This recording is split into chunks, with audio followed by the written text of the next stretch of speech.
Thank you. Greetings, everyone. I'll be presiding the meeting this evening because the Mayor has submitted an apology. So, I declare the opening of the meeting of the 13th of April 2021 at 5:33 p.m. I declare... Oh, sorry, I've done that. I welcome councillors, staff, the media and members of the community. On behalf of the City of Subiaco, I acknowledge the Wadjar Noongar people as the traditional custodians of the area. We recognise their cultural connection to the land and waterways of Subiaco and their continuing contribution to our city. Please note this meeting is being recorded and live streamed.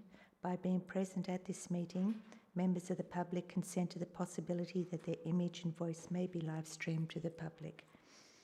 Recordings will be made available on the City's website following the meeting.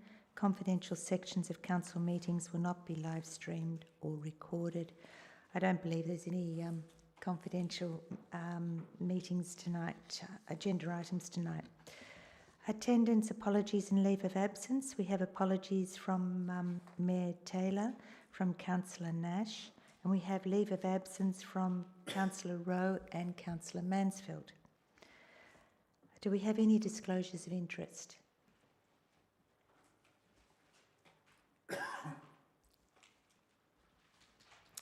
No. Okay, moving on.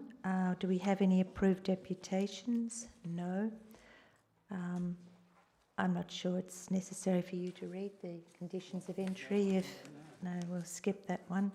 So, announcements by the presiding member, there are none. We move on to point 6, reports of committees and officers. 6.1, the committee report for discussions, boldly underlined here for me to say. So we move on to E1, the City of Subiaco Event Sponsorship Funding Allocation on page 2. Do we have any questions for this? Thank you, Councillor Hammersley. Thank you. I was just wondering if the staff could tell us who Character Communications are.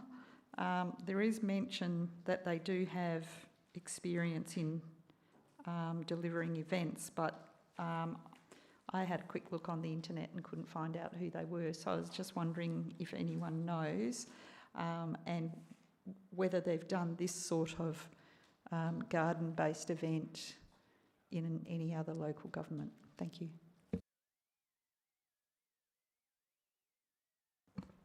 Thank you, and through you, presiding member. I don't have any specific information. The company is Character Communications, who are listed as the applicant, and but I can find some further information for you and provide it after this evening if you'd like. Specifically about if they've run similar events, is that the question? Yeah. Yeah, great, thank you. Perhaps one more to add, just to take on notice as well, is just so the grant funding proposal's 15,000, and I was just wondering, is that just part of their budget? Like, what sort of investment are they making themselves, and do we know whether they've got the financial wherewithal to carry the event? Thanks. Thank you, and through you, presiding member. Yes, we expect that if they were to be successful with City of Subiaco funding, that then they would go on to seek further funding in order to deliver the event, so they would need additional funding for the delivery, and I'm pretty confident that they would be able to do that, and I'll provide further information. Thank you.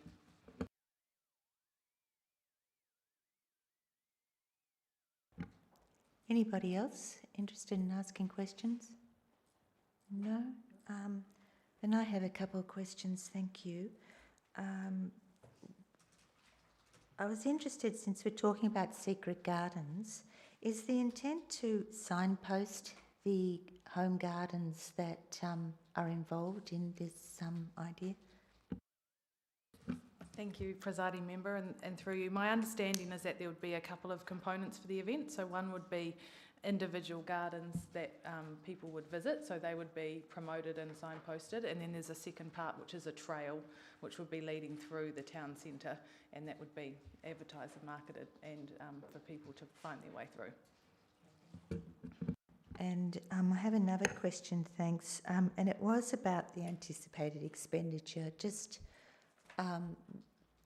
what sort of costs are you anticipating for this, in terms of because I believe somewhere else I read that the city will help with marketing and so on.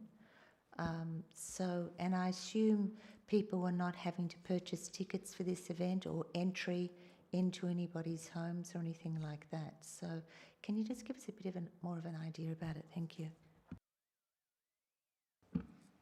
Thank you. I've just been given some additional information that it looks like the full event budget is sitting around $30,000, and there is a ticketed event component for that.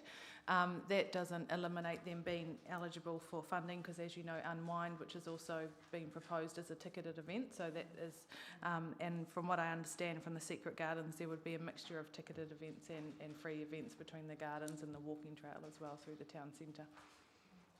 Thank you.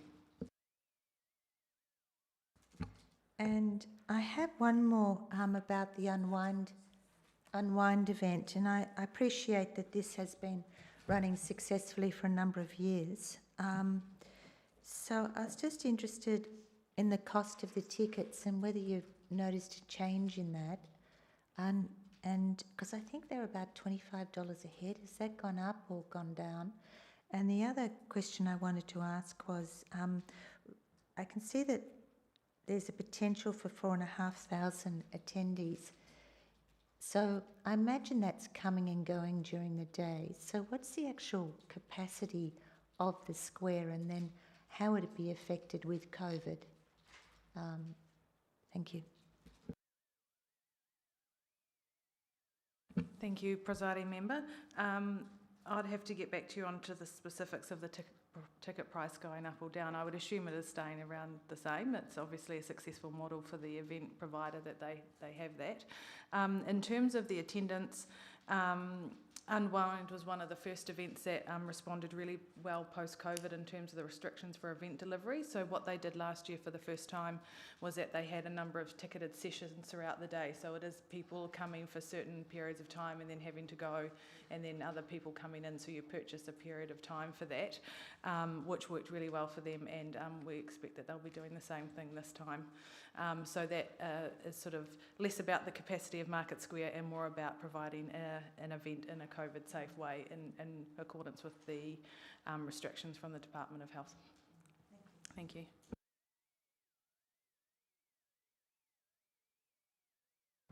Thank you, staff. We will move on to the next item, being C1 of the officers' reports. It's the draft modified local planning policy 7.5. This is to go out for public advertising. Do I have any questions about this item?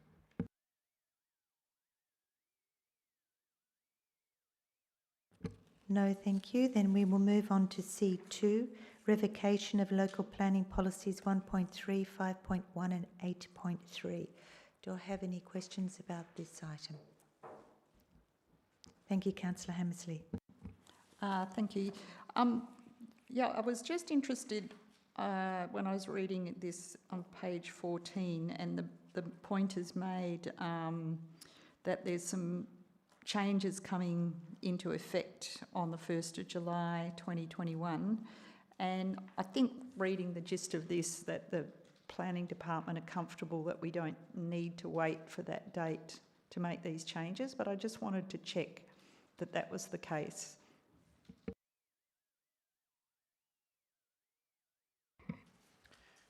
Thank you, and through you, presiding member. Yep, look, we're not expecting to have any cash in lieu applications come through in any event. We've had this reserved for quite a while, and we haven't really had much go in there, so we don't foresee any issues with these policies being revoked, or the cash in lieu policy in any event being revoked.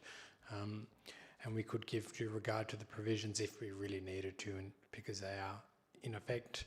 And I know other councils have sought to update their policies or just start using those provisions before that time, so I don't see any impediment to that. Thank you. Do we have any other questions? Okay, thank you.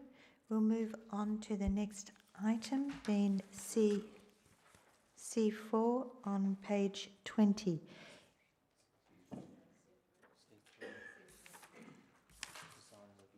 Oh, I'd already turned to it, sorry. Sorry, C3, Design Review Panel Member Appointment. Do I have any questions on that item? Thank you, Councillor Hammersley. I seem to be hogging the microphone tonight. But anyway, just a couple of questions. Firstly, I just was wondering, we've seen 2 resignations but only 1 replacement, and I was just wondering if there was an explanation for that.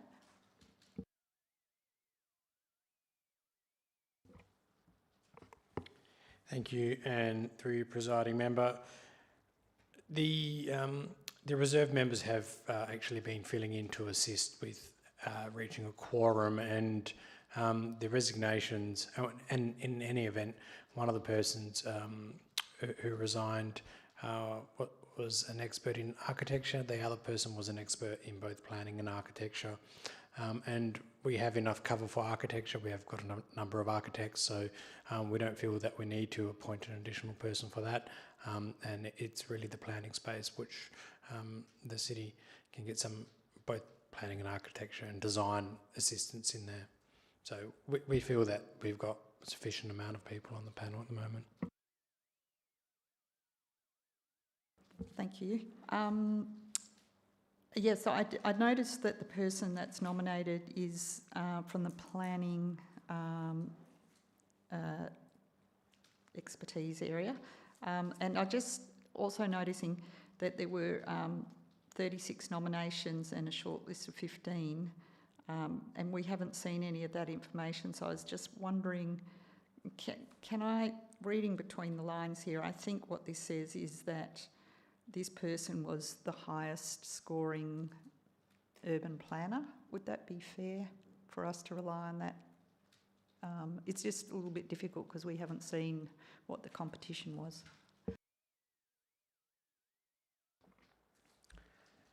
Thank you, and through you, presiding member, if my memory serves me correct, I think we did send through the scores to elected members for their review only when we initially appointed, so there was a waiting. The person selected is the highest scoring, most appropriate person for the role. So the previous person that was selected was an urban planner, and they would have been the highest scoring, which is why we put them on the panel. But then the next one reverts to the person nominated. Yeah, I apologise for that. I'd missed the point that this was all done previously. It's just that with this report, we didn't have them, so I'd forgotten that. But that's fine, thank you, that helps.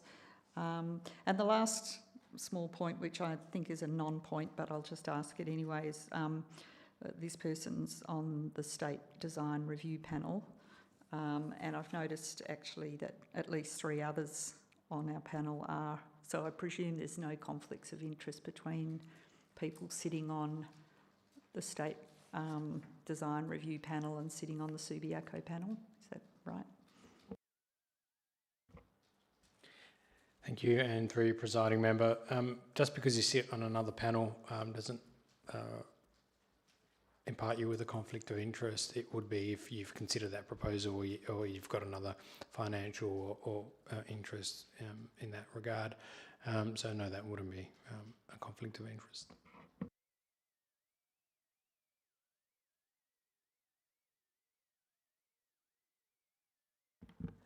I have a question, thank you.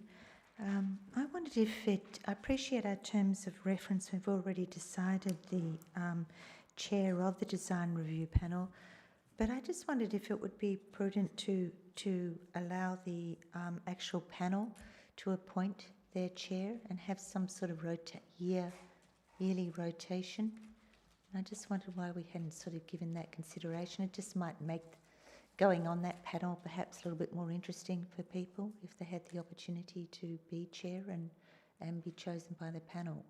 Because I think council choose the chair, and we really, I will speak on behalf of myself, but really have no idea from one to the other who would be suitable. So I'm just putting that out there as a consideration. Thank you.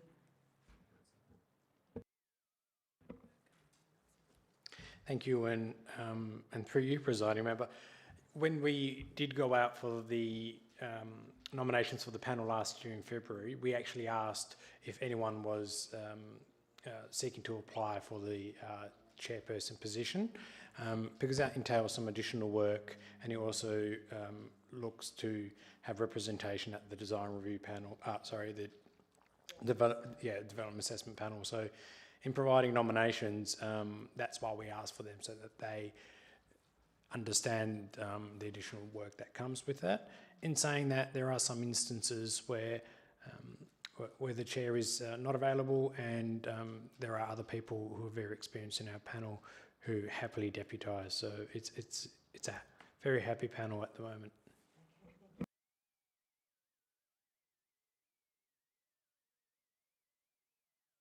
Moving on to C4, Draft Medium Density Code, Amendments to State Planning Policy 7.3. Do I have any questions on this item? Thank you, Councillor De Vries. Just regarding the trees, deep soil area and landscaping, 0.23, and it's on page 3 of the attachment. Can you just explain a little bit more about the city's urban forest strategy? In particular, if you're suggesting that we'll be able to enforce developments being able to retain existing trees or plant new trees, would those new trees be comparable to the existing trees? Is that what you're suggesting in that particular point? Or could you clarify for me?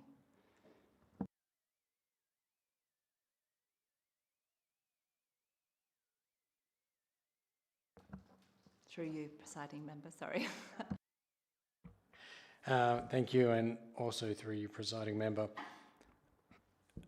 The city's urban forest strategy is a holistic strategy which is doing as much as it can to maintain the city's urban tree canopy. Now, we do really well in public land, and it's the private land which is very difficult. So the only way to do it really on private land is through the significant tree register, and we have put some trees in that tree register. However, the planning framework, which is set up by the state, I think has previously been geared towards increasing development and making it essentially easy and cheaper for people to develop, and that's probably based on outer greenfields development. Now, as we are looking for more infill in and around inner city areas, the planning system is looking at changing that and trying to require the either retention of trees. We think that what's happened in the medium density codes and the changes to the R codes is a step in the right direction, but it probably doesn't go far enough to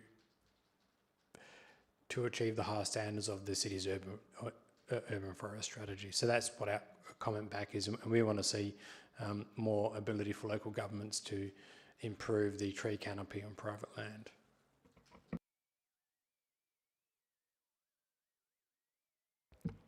Yes, Councillor Powell. Thank you, and through you, Mayor, through you, Presiding Officer. I was also interested in the lot sizes in recommendation. This is on page 23, 3.13. To allow lots of 100 metres or less in areas that are zoned R100.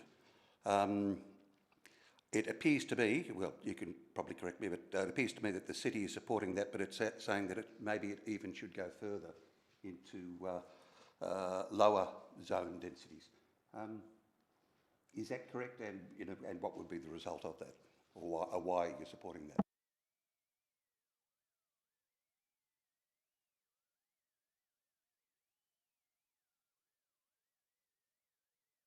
If it helps, that's also on page 44 of the attachments.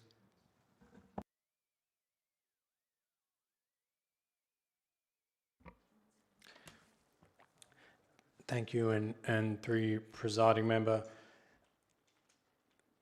this is to allow for dwelling diversity. So in some instances, applicants and landowners with a higher R code may choose to develop apartments, and in other instances they might choose to develop townhouses. So what this does is provides a wide range of dwelling typologies that someone might be able to develop on. So if there is R80 land, for example, and it's appropriate to have terrace housing, for example, or town housing, probably terrace housing is a better example, it allows for that to occur, and allowing that to occur for a lower density code will probably incentivise it instead of just going straight to apartments. So it's to allow a greater diverse housing range, and by allowing it on, say, R80 lots, you might encourage terrace housing and town housing instead of just going straight to the apartments. Yeah, thank you. But are we looking down to blocks of 80 square metres? I think that's mentioned in the, which does seem to be a fairly small lot, and that would be for a multi-storey dwelling. Is that correct? Or again, that I'm taking that from the attachments. Thank you, and through you, presiding member, it wouldn't be for an apartment, it would be for a small house, for example. So it wouldn't be a multiple dwelling apartments, it'd be for a terrace style housing or a townhouse. Okay, thank you. Also, on page 22, there was neighbourliness, and again, it was to do with solar access for adjoining sites, and it's talking about, I think, diagonally opposite lots. That seems to be fairly something fairly new than just the north-south alignment. Is that? Could you comment on that, please?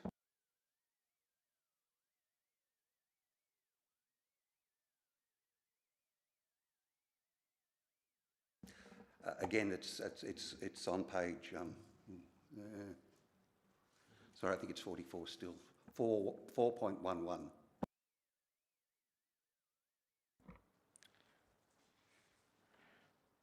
Oh, yeah, thank you, and through you, presiding member. Yes, I believe it will reconsider the way that overshadowing is calculated.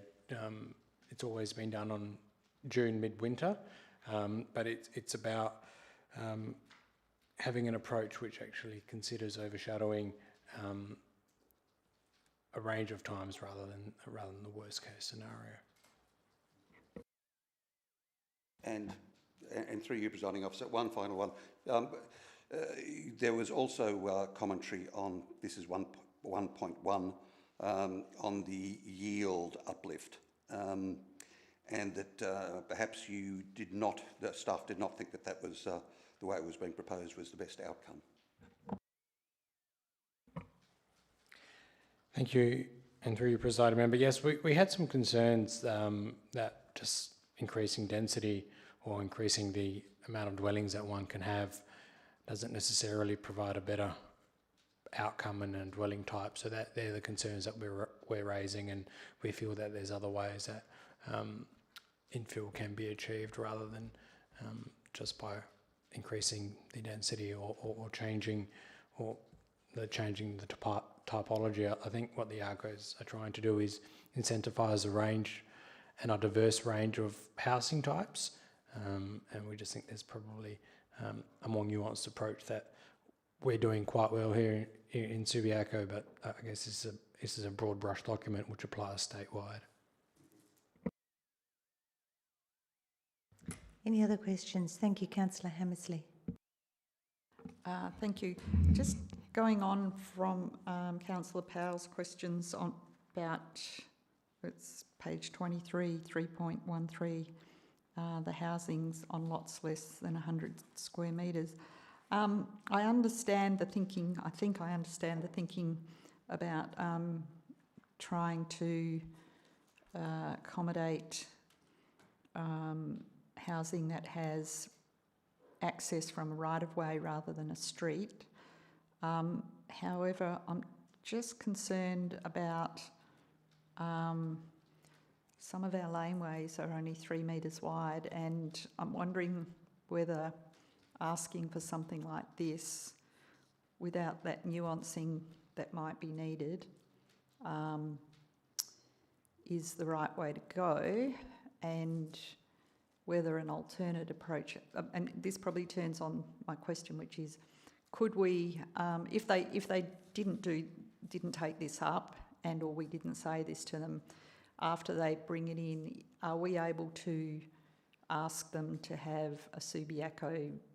Can we change it through our own policies? And I'm bearing in mind that one of the big projects that is on your plates coming in the future is the laneway study and working out what we've got and how we could use it.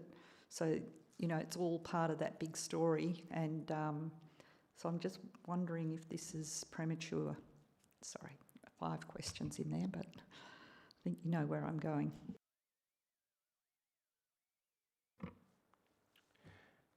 Thank you, and through you, presiding member, I will just double check.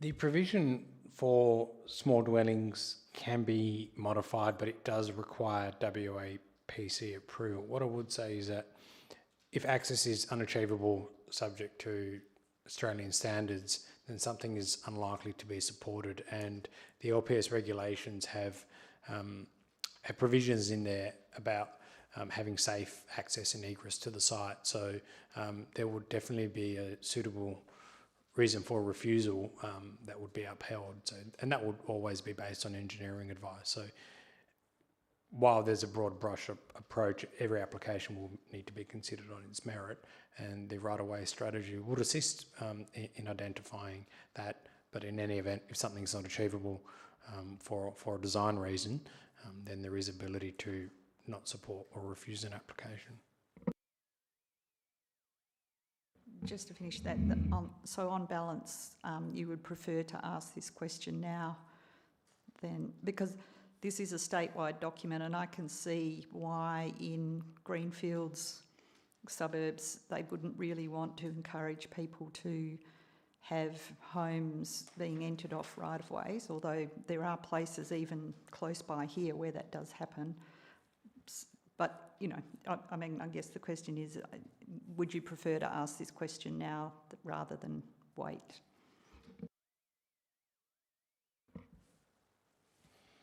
Thank you, and through you, presiding member.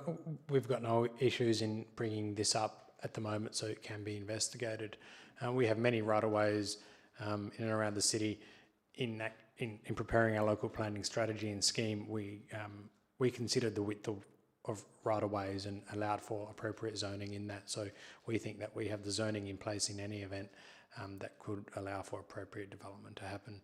And sometimes that incentivises development. So instead of having a 3 to 4 story apartment, it's sometimes more cost effective for a landowner just to put 2 townhouses on there, for example. So opening that up is again provides a different option.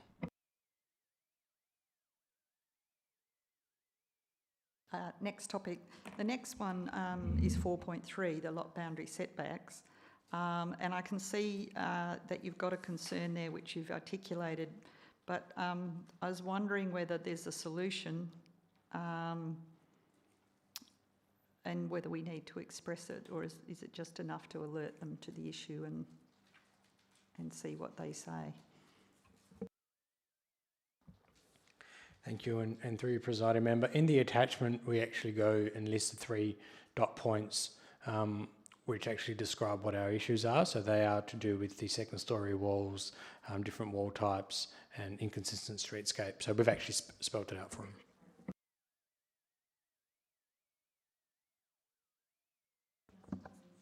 Yeah, through you, presiding member. This is regarding the R codes, volume 2 and review of R codes volume 1. I'm just interested in the streetscape, some of the modifications that are being made, but one that I've identified is the limit garages to single width. Is that our current policy anyway, where the width of the garage exceeds 60% of the building width? Is that pretty much in line with our current policy? And I note that I think it's the recommendation that it could be up to 80% of the width of the building, but that's in line with our current policy. Is that correct?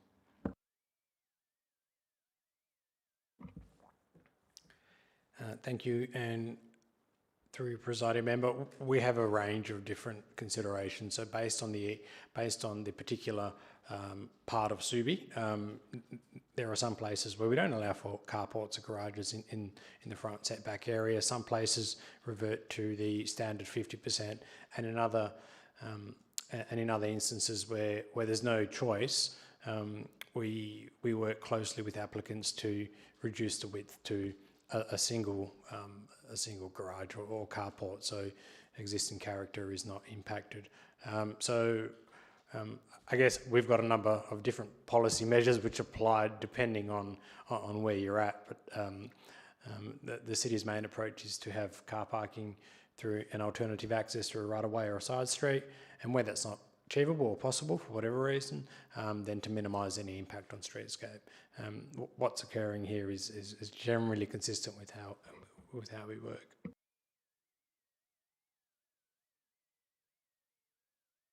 Thank you, Councillor McMullen.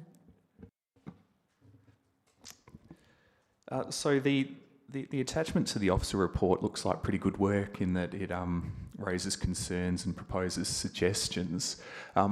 I'm just conscious that this is state planning policy we're talking about, so I'm just interested to know how the views in the attachment were reached. Was there like workshopping amongst planning staff?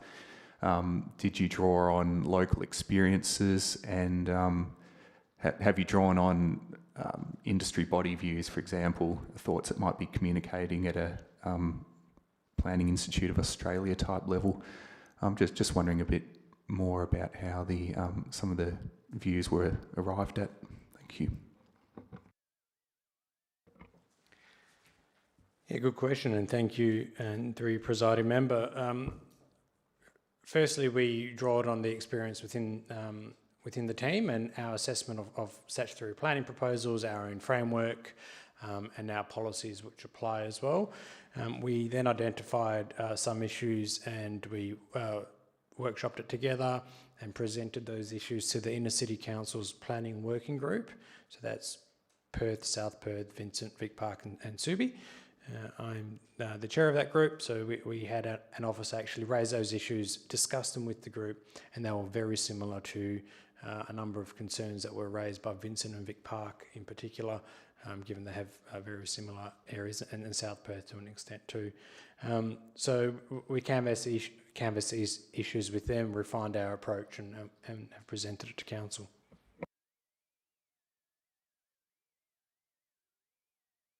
Any more questions on that topic? Yes, thank you, Councillor Jennings. Thank you, presiding member, and through you. This is a question rising from the attachments, and you may even have touched on this or this part of it, but it's a page, PDF page 36, and it's Table 1, inconsistencies between the draft medium density code and the R codes, Volume 1, Volume 2. The things in the first column element, and then the one about in the second to do with, well, I guess it's trees and all those private open space, building height, lot boundary. Then in the second column and the third cell down, cannot be modified without WAPC approval. So in what way, as in the code, how would, if we're not modifying it by using a policy or something, how is it that it would be modified if we sought WAPC approval? What would be the mechanism for that? Because it's not a development by development thing. So what's the mechanism if that was changed, or if we sought their approval, should I say? What would be the mechanism for that? Thanks. Thank you, and through your presiding member. So if a local planning policy or LDP or whatever we did sought to change something that needed WAPC approval, similar to what we've recently done with the Rockaby Road South Local Development Plan, we'd present it to Council, get Council's view on it and send that off to the Commission for their consideration to approve that aspect. So that's how it would occur.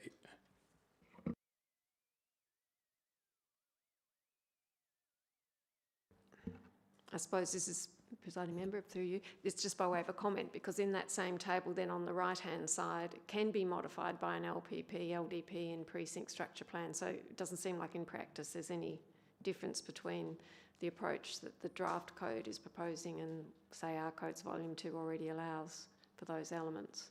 Is that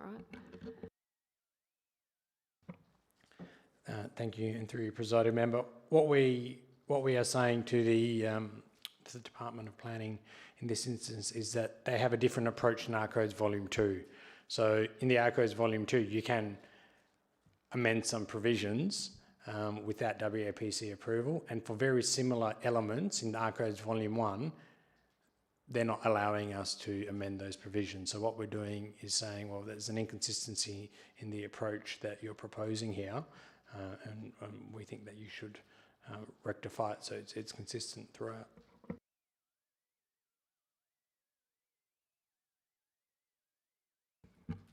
Any more questions? Thank you. Okay, we'll move on to the next item. Now, I appreciate the RARs are not before us, but I understand that Councillor Powell might have a question about it. Thank you. Yes, thank you, Presiding Officer, through you. Can we be given some indication of when we may be receiving those reports? Look, I do understand that there's a lot of pressure on staff in producing these reports. I do understand that there are very definite time constraints, but it is also quite difficult if we're getting the reports, say, on a Friday, and they're hundreds and hundreds of pages, and we have to absorb that and make an informed decision by the Tuesday. So is there any indication of, when we will get one, either C5 or C6? That's really the question, when can we expect them? Thank you.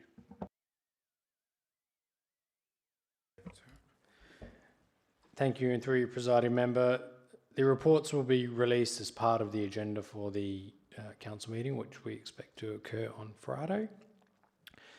With C5 and C6, what I would recommend is that C5 is coming back to council in a similar form as previously, so there shouldn't be, it should be relatively simple enough to consider. And C6 is for the pavilion, for the one Subiaco development, so there's substantial information on the other ones, so we think you should be able to absorb this information in the time provided.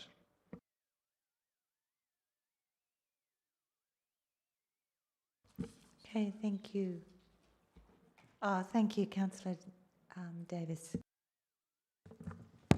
I note that the application sounds like it may not have changed significantly.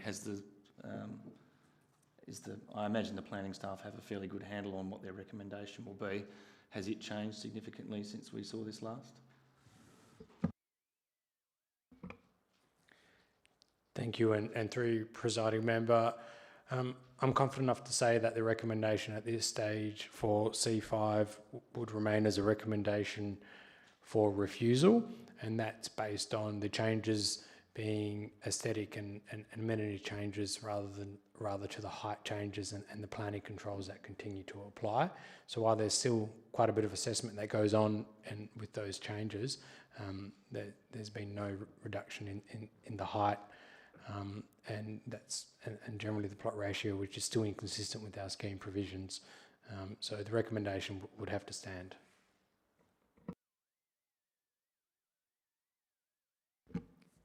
Thank you, Councillor Hammersley. Yeah, just a hint on C6. Could we assume that that's going to be just changes to floor plans, something fairly simple like that? Thank you. And through your presiding member, the main changes are to floor plans. There will be some very minor external changes, but they're probably not discernible to the eye in any event. So it's to floor plans and in consideration of buyers to that development.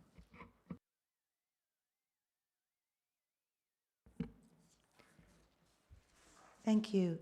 Moving on to C7, it's the awarding of a tender A6101, provision of sweeping services on page 28. Do we have any questions about this tender?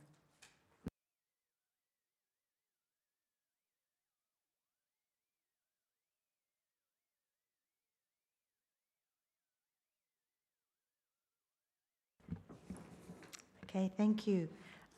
Moving on to C8, policy review parking, page 30. Do we have any questions on this item? Thank you, Councillor De Vries. Through you, presiding member, just a bit of further clarification about the amendment on page 31. I think it's 4.1. Amend the requirement to consult with affected residents prior to changing a parking restriction to properties. Just if that requirement means that there'll be a letter or consultation, or what does it mean? Just that they'll be informed. Is that correct? Thank you.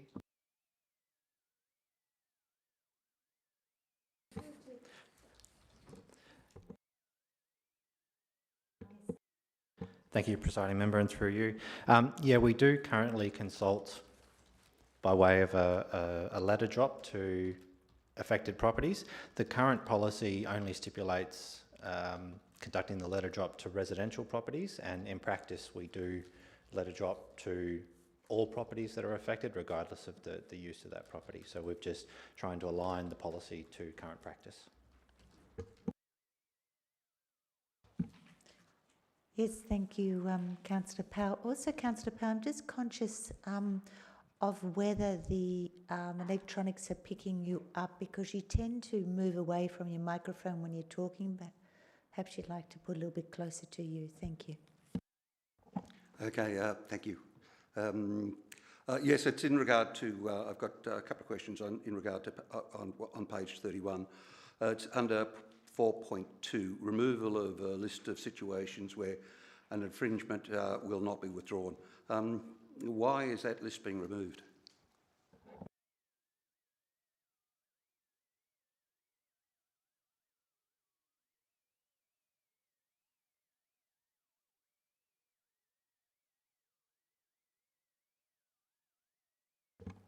Thank you, presiding member, and through you. Look, our thoughts behind reviewing the circumstances when an infringement will not be upheld was the list of reasons in the current policy sort of includes things like a doctor's appointment went over time, restaurant service was slow, and even still references makes a reference to the old football parking restrictions that used to apply. And we just sort of felt that potentially this would be limiting to allow staff to take sort of the specific circumstances, particularly around the King Edward Memorial Hospital while it's still with us. That was our concern, is that potentially including those or keeping those in the policy would limit what we were able to consider around the hospital.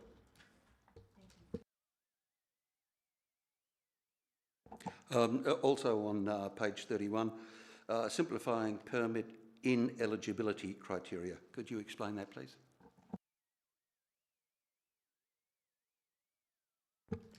Thank you, Presiding Member.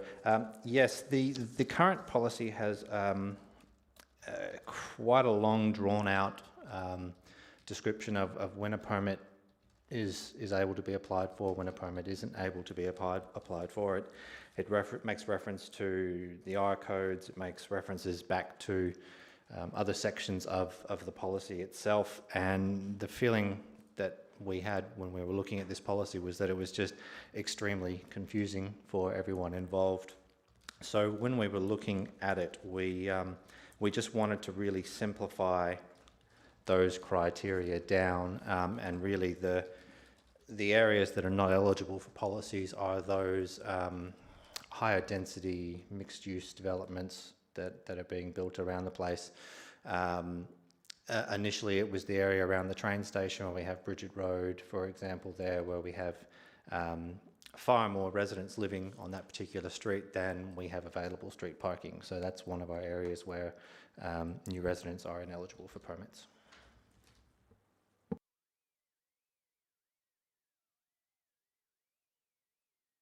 Any more questions? Moving on then, thank you.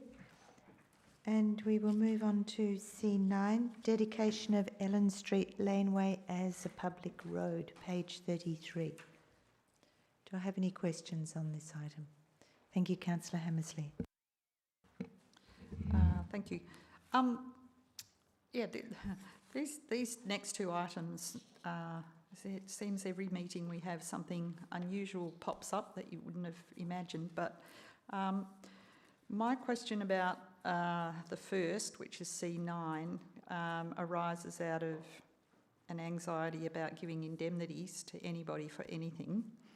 And so I've read the report, so I understand, you know, these people don't seem to have an estate, they don't seem to have beneficiaries. But I'm just anxious in this case to give an indemnity.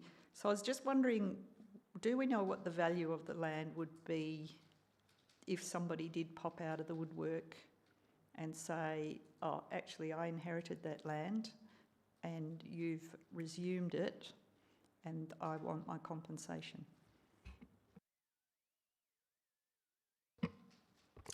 Thank you again for you, Presiding Member. I don't have a current valuation on those lots in relation to C9.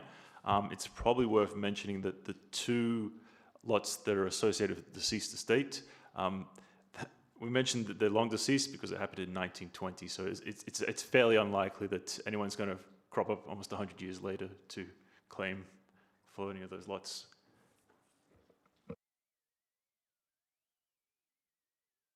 Have we actually had legal advice on this whole thing?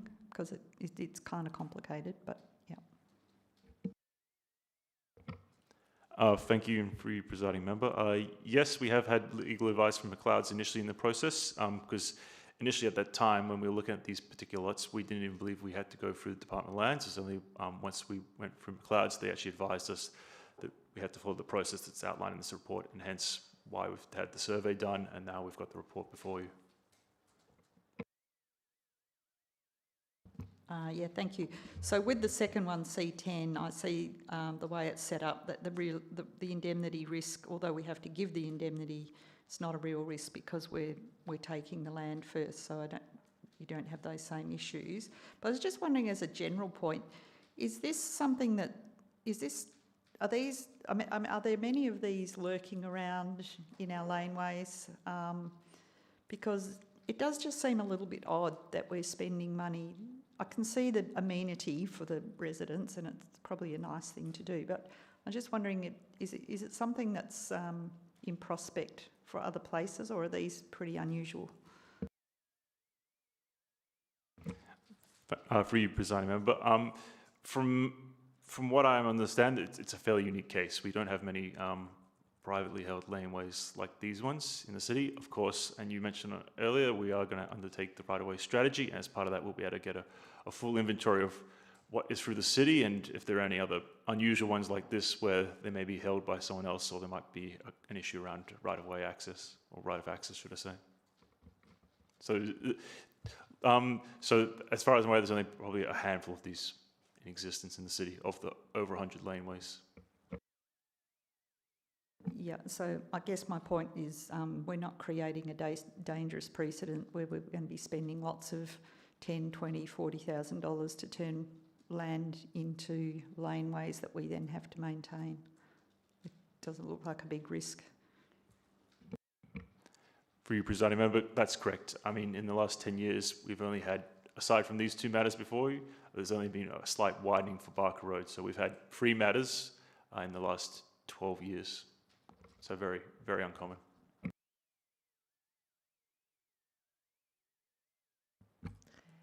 Thank you. Does anybody else have any questions about C9 or C10? Thank you, Councillor Jennings. Thank you, Presiding Member, and through you.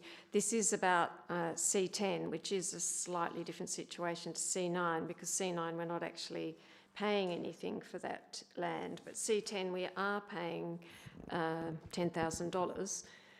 And I don't, well, what is the thinking behind buying the land and then handing it over? It says it'll be, I think it's something about giving it to the Crown, approving transferring a freehold-owned laneway to the Crown. So why are we doing that and not just keeping it in the City of Subiaco's name in freehold? Thanks. For you, Presiding Member, as you would notice in the second attachment, it was actually a condition that was put on the sale of the land, and the thinking behind that was they wanted it dedicated as a public road, such that if they were to redevelop down the line, they would better ensure right of access as opposed to it being held in freehold by the city, where technically, however unlikely, that could not be the case. Essentially just ensure access for redevelopment by adjacent properties. Thank you, Presiding Member. Thanks for that answer. But and also, what is the principle behind buying this laneway? When it's already operating as a laneway, there must be easements and stuff, access easements, allowing the people to use it as is privately. So I just wanted to understand the principle. Is just because it's an opportunity, or there is some principle underlying this that we just want to acquire all the laneways that we can get, or what's the principle? Thanks.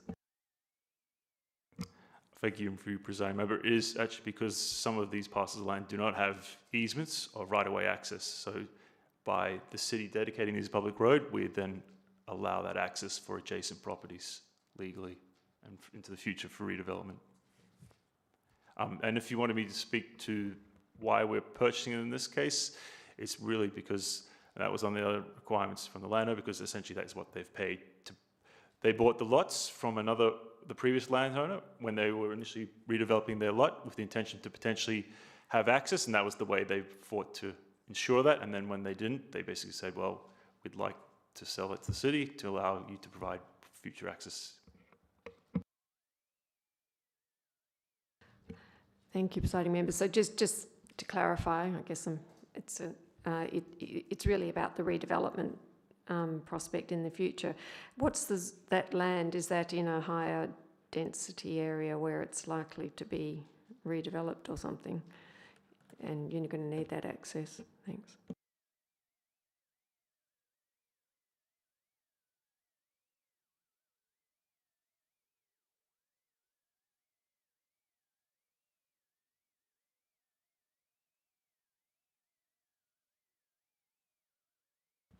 We're just going to look that up.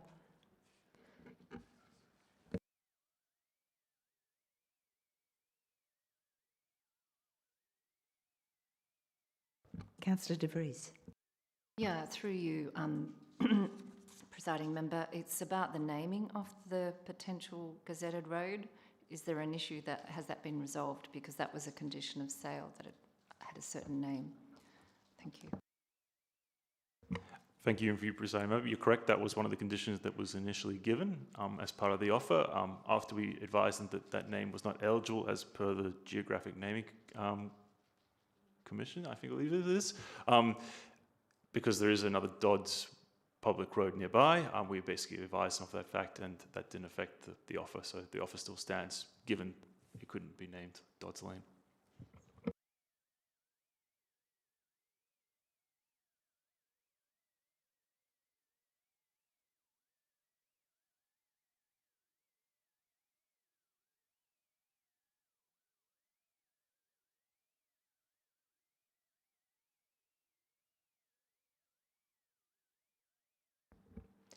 Presiding member, can I just make another query?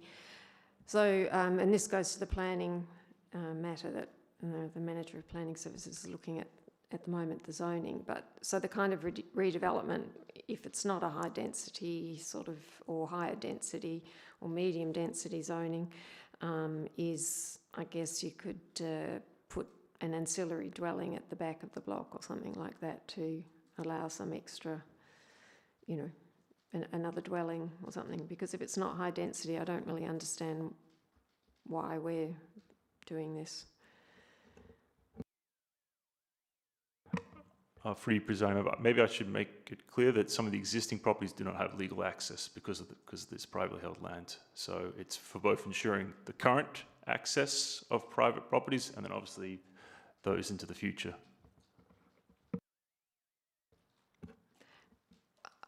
Sorry, Angela, I jumped in. But thank you, through presiding member.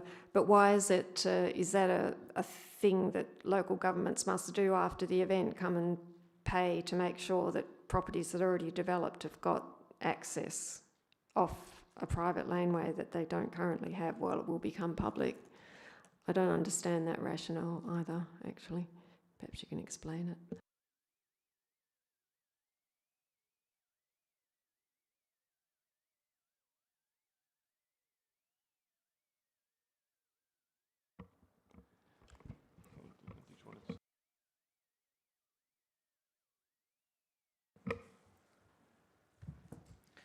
Thank you, and through your presiding member. For Austin Street, it's zoned R20, and the one on Ellen Street is at R50, and that is near the Subiaco Activity Centre and also the Subi's redevelopment. What I would say that redevelopment also includes someone changing the way that their house works or their access works, or potentially developing a new house on their lot. So it doesn't necessarily have to be an increase in density. They just might, have additions or anything like that. And I believe it's probably the local government's responsibility to ensure that there's appropriate access under the relevant legislation. So while and the best way to do that is through a dedicated road reserve. Going back to the point that I discussed earlier tonight about providing access, if we did want to have access through a laneway, for example, then it would have to be, the best case scenario is through a dedicated laneway. And the way that that's dedicated is that it's ceded to the Crown, and the management order of all roads and laneways is then reverted back to the city as a holder of the management order. The city has some instances where we have laneways provided through freehold land, but I guess the best way to do it, especially for small-scale proposals, is through its reservation as Crown land, and there's probably a range of insurances and other matters that apply in that case too.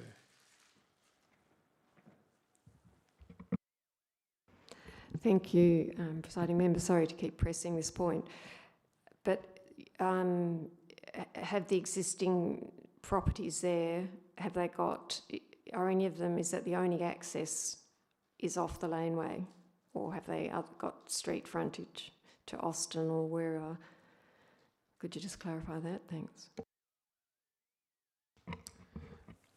Thank you, and for you, presiding member. Those properties on Austin do have primary access through Austin and Nicholson Reserve predominantly. it's probably worth noting that there was a development application sought for the southwesternmost property, which had to be declined because they were seeking access via the lane highway, which obviously was privately held, so that could not be approved at the time.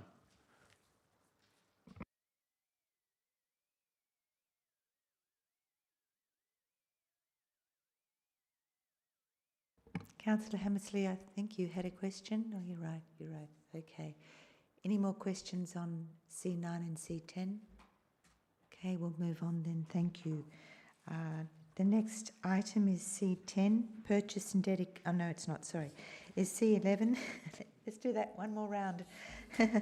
C11, adoption of the Code of Conduct for councillor members, committee members and candidates. And this is on page 39. Do we have any questions on this item?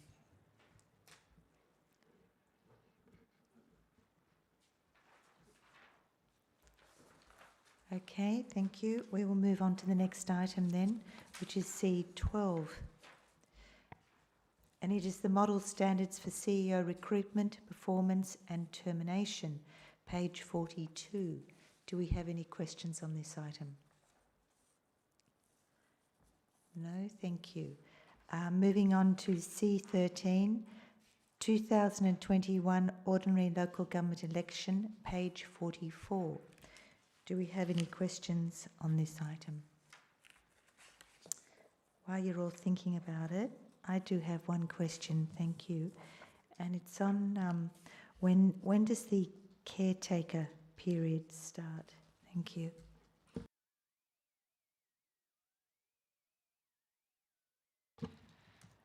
Through you, presiding member, I think when nominations open, I think is when it starts. Thank you. Any other questions? Okay, thank you. Moving on to C14, amendments to meeting dates 2021, which is on page 47. Do we have any questions on this item?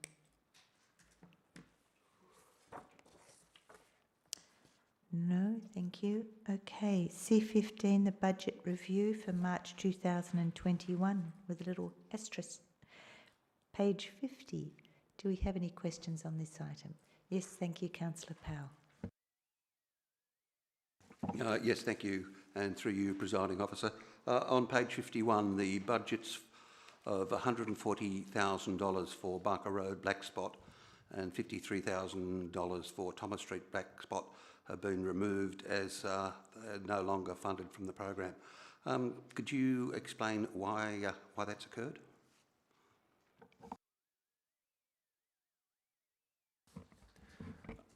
Thank you, presiding member. So in the instance of Thomas Street, that was the intersection of Thomas Street and Nicholson Road. We had prepared a design and prior to construction, we had to seek approval from Water Corporation because there's an old cast iron main that runs along the western side there and goes underneath the road. Essentially, through discussions with them, the only option to construct the slip lane as proposed, which was the whole purpose of the black spot, would require basically dropping the existing cast iron main, which we understand is probably going to be made redundant in a number of years. And it was in the order of about $40,000. So essentially, it made the project cost prohibitive and would no longer meet the requirements for the BCR rating for the Black Spot project. With Barker Road, that's a slightly different situation. So that was a staged 2-year project for the replacement of all the streetlights between Thomas Street and Railway Road. We had that designed by Western Power, so they did a design and tendered, so they gave us a price for that. And that, again, was the price given was $100,000 over the project cost. So again, based on the BCR rating, so which is a fairly tight, was already a fairly tight project, we couldn't absorb that additional cost for that project. So due to the costs to install, we've had to hand back that money. We'll have to revisit how we proceed with installing that one. Thank you. Any more questions? Yes, on this particular item, yes. Thank you. Oh, you do? Thank you, Councillor Powell. This is, yes, it's about the interest. I think it's dot point 4 on page 51. It seems like there's been the reduction in general interest rates seem to have hit the council's bottom line also quite substantially to the tune of almost $500,000. Is that correct? Through you, presiding member. Yes, so when we originally set the budget, we did that at a time when we thought the interest rate over the next year would average around 1%, and of course what it's been is 0.2%. But that is the adjustment required across all our reserve funds and municipal funds. So because we have a substantial capital investment reserve in terms of our commercial properties, that's why the figure is reasonably high. Any more questions on this item? Okay, thank you. Moving on to C16, financial statements and reports for the month ending 28th of February 2021 on page 53. Do I have a question on this item? Thank you, Councillor Hammersley. Yeah, just on page 55, noticing the outstanding rates and waste services charge is over $8 million. I was just wondering, is this sort of normal and expected?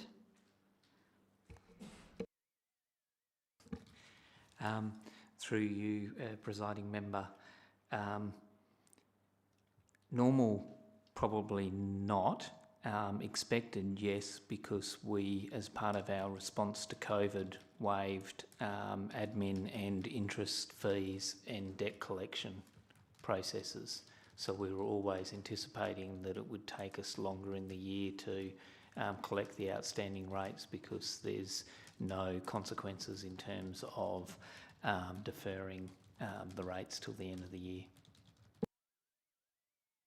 So just scratching the memory back to the COVID decisions, am I right in remembering that we did set it up so that there would be the period in which there were no consequences, but there is an end date to that, and if they're not paid by that date, then interest and collection consequences will start to occur? Through you, presiding member. Again, yes, but that's still dependent on council in terms of what you do for the next budget.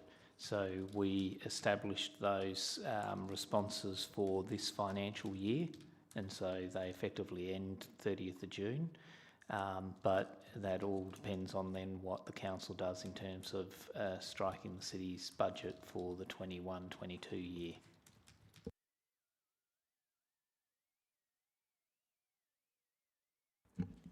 Any more questions on C16? Thank you, Councillor Powell. Thank you, and through you, presiding officer. Just one brief question. It was on page 133 of the attachments.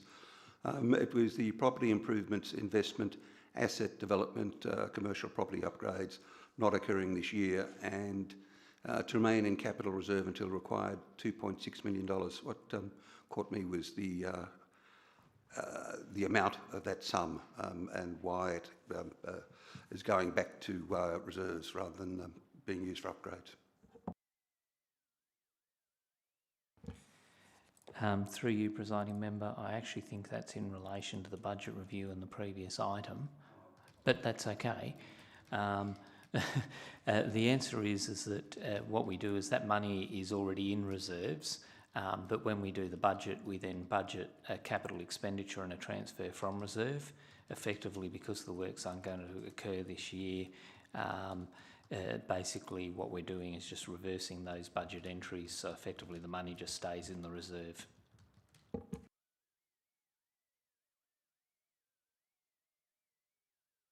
Thank you, Councillor Jennings. Thank you, Deputy Mayor. Actually, it's not a question about this item, but I didn't want you to, the meeting to come to an end before I've asked this question. So if anyone else has got a question on this item, I'll give way and then ask it after that. But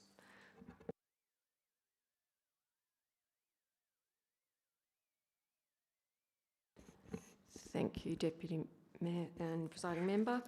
It's about, I notice in the, it's what's not in here rather than a question about what's in here. The ward review report isn't mentioned in here, so I was just wondering, can we expect that in the final agenda? I thought it was being brought to this meeting, if I recall.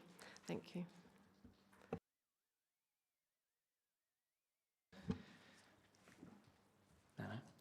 Through you, Presiding Member. Yes, look, given the timing of the last council meeting and the decision and our timelines in terms of agenda planning, we've been focused on getting all these reports completed and on the agenda. They were already programmed in effectively the agenda stream. We're working on that report, and we expect that to go out for Friday as a late report as part of the agenda for the OCM. Thank you. And thank you, staff. I believe we can now close the meeting. So I declare the City of Subiaco Council Agenda Briefing Forum of the 13th of April 2021 closed at 6:44 p.m. Thank you, and thank you to staff and councillors for their work.